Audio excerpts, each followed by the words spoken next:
Very good morning to all biological science DSC aspirants. Intermediate first year జువాలజీలో మనకి జంతు వైవిధ్యం 2 చాప్టర్లో మనం ఈరోజు అధి విభాగం ఏ నేత తర్వాత జ్ఞాతోష్టమేటా గురించి డిస్కస్ చేద్దాం. అంటే వర్టిబ్రేటా గురించి మనం ఇక్కడ డిస్కస్ చేద్దాం. చూడండి ఒకసారి మనకి కార్డేటాలో పృష్ఠవంశం కలిగినటువంటి జంతువులన్నింటినీ కానీ మనకి కలిపి మనం కార్డేటా జీవులు అని చెప్తున్నాము. మరి అయితే పృష్ఠవంశం అనేటటువంటిది తోకలో ఉండే వాటిని యూరో కార్డేటా జీవులు అంటారు. పృష్ఠవంశము తలభాగంలో ఉన్నట్టు తలభాగం వరకు ఉంటుంది. శరీరం మొత్తం ఉండి తలలోకి వ్యాపించి ఉంటే దాన్ని సెఫలో కార్డేటా జీవులు అన్నారు.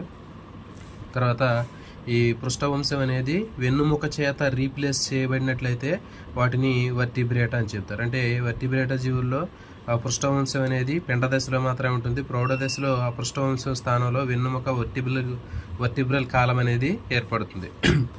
సో ఈ విధంగా వెన్నుముక కలిగినటువంటి జీవుల్ని మనకి వర్టిబ్రేటా అని చెప్తున్నారు. మరి దీంట్లో మనకి ఇప్పుడు 2 అధి విభాగాలు ఉన్నాయండి వర్టిబ్రేటాలు మనకి. ఏ జ్ఞాత, జ్ఞాతోష్టమేటా. అంటే చూడండి, జ్ఞాతస్ అంటే దవడ, దీన్ని మామూలుగా ఇక్కడ ఏ నేత అని ఉంది, జీ అంటే ఇక్కడ జీ సైలెంటెడ్. కాబట్టి ఏ జ్ఞాత అంటే దవడలు లేనటువంటి జీవులు, జ్ఞాతోష్టమేటా అంటే ఏంటి, దవడలు ఉన్నటువంటివి. కాబట్టి ఇక్కడ మనకి వర్టిబ్రేటా జీవుల్లో వేటికైతే దవడలు లేవో వాటిని ఏ నేత లేకపోతే ఏ జ్ఞాత అనేటటువంటి అధి విభాగంలో చేర్చారు. దవడలు ఉన్నటువంటి సకశేరుకాలని జ్ఞాతోష్టమేటా అనేటటువంటి విభాగంలో చేర్చడం జరిగిందండి. మరి దవడలు లేనటువంటి సకశేరుకాలు ఏవి అని అడిగితే మీరు ఏ జ్ఞాత అని గుర్తించాలి. మరి దీంట్లో మనకి ఉన్నటువంటివి ఏంటంటే 2 విభాగాలు అనేవి ఉంటాయి. ఈ ఆస్ట్రకోడర్మీ, సైక్లోస్టమేటా అనేటటువంటివి 2 ఉంటాయండి దీంట్లో మనకి. ఆస్ట్రకోడర్మీ, సైక్లోస్టమేటా. ఆస్ట్రకోడర్మీ, సైక్లోస్టమేటా. సో మరి ఈ ఆస్ట్రకోడర్మీ అనేటటువంటి ఈ విభాగానికి చెందినటువంటి దవడలు లేనటువంటి సకశేరుకాలు అనేవి విలుప్తం చెందడం జరిగింది. ఇవన్నీ కూడా అంతరించిపోయాయండి, లేవు. కానీ ప్రస్తుతం జీవించి ఉన్నటువంటి దవడలు లేనటువంటి సకశేరుకాలు ఏవి అంటే మనకి సైక్లోస్టోమేటా. సో ఇది గుర్తుపెట్టుకోండి. ఇక్కడ మనకి దవడలు లేనటువంటి చేపల్లాగా ఉన్నటువంటి జలచర సకశేరుకాలు ఇవి మనకి. దీంట్లో ద్వంద్వ ఉపాంగాలు అనేవి ఉండవు.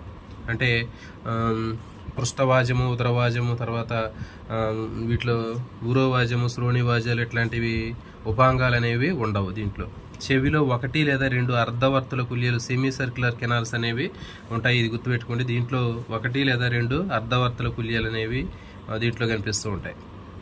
పృష్ఠవంశం అనేది ప్రౌఢజీవిలో కనిపిస్తూ ఉంటుంది. చెప్పాక దీంట్లో మరి విలుప్త విభాగం ఆస్ట్రోకోడర్మీ ఉంటుంది, జీవించి ఉన్నటువంటివి సైక్లోస్టోమేటా. సో దీని మీద బిట్లు ఎట్లా అడుగుతారంటే, దవడలు లేనటువంటి సకశేరుకాల్లో జీవించి ఉన్నవి విలుప్తం చెందినవి గుర్తుపెట్టుకోవాలి. దవడలు లేనటువంటివి ఏ జ్ఞాత. ఈ దవడలు లేనటువంటి ఏ జ్ఞాత అనేటటువంటి అధి విభాగంలో మనకి 2 విభాగాలు ఉంటాయని చెప్పినాం. దీంట్లో జీవించి ఉన్నవి ఏవి అంటే సైక్లోస్టోమేటా. దవడలు లేని విలుప్తం చెందినటువంటి జీవులు ఏ విభాగంలో ఉంటాయంటే ఆస్ట్రోకోడర్మీ గుర్తుపెట్టుకోవాలంటే ఇంపార్టెంట్. వీటికి ఎగ్జాంపుల్ సెఫలాప్సిస్, హెమిసైక్లోప్సిస్.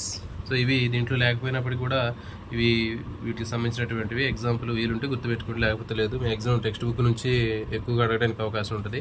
సో విలుప్తం చెందినటువంటివి ఆస్ట్రోకోడర్మీ విభాగంలో ఉంటాయి, జీవించి ఉన్నటువంటివి సైక్లోస్టోమేటాలో ఉంటాయి. సో రెండింటికి కూడా వీటిలో దవడలు అనేవి ఉండవు. మరి ఇక్కడ విలుప్తం చెందాయి కాబట్టి వీటి గురించి చదువుకోవాల్సినటువంటి అవసరం లేదు. జీవించి ఉన్నటువంటి దవడలు లేనటువంటి సకశేరుకాలు ఏవి అంటే సైక్లోస్టోమేటా. మరి సైక్లోస్టోమేటా గురించి చూద్దామండి. ఇవి అహాను సకశేరుకాలు అని చెప్పాము. అంటే జాలస్ వర్టిబ్రేట్స్. ఇవి హనువులు లేదా దవడలు లేనటువంటి సకశేరుకాలు జీవించి ఉన్నటువంటివి సైక్లోస్టోమేటా. ఇవి మంచినీటిలో ఉంటాయి, లేకపోతే సముద్రాల్లో నివసిస్తుంటాయి. సన్నగా పొడవుగా ఈల్ చేపల్లాగా కనిపిస్తూ ఉంటాయండి. ఇవి ఎటు చూస్తున్నాం కదా మనకి, సన్నగా పొడవుగా ఉండి ఈల్ చేపల్లాగా కనిపిస్తూ ఉంటాయి. మృదులాస్థి అస్థిపంజరం అనేది ఉంటుంది దీనికి.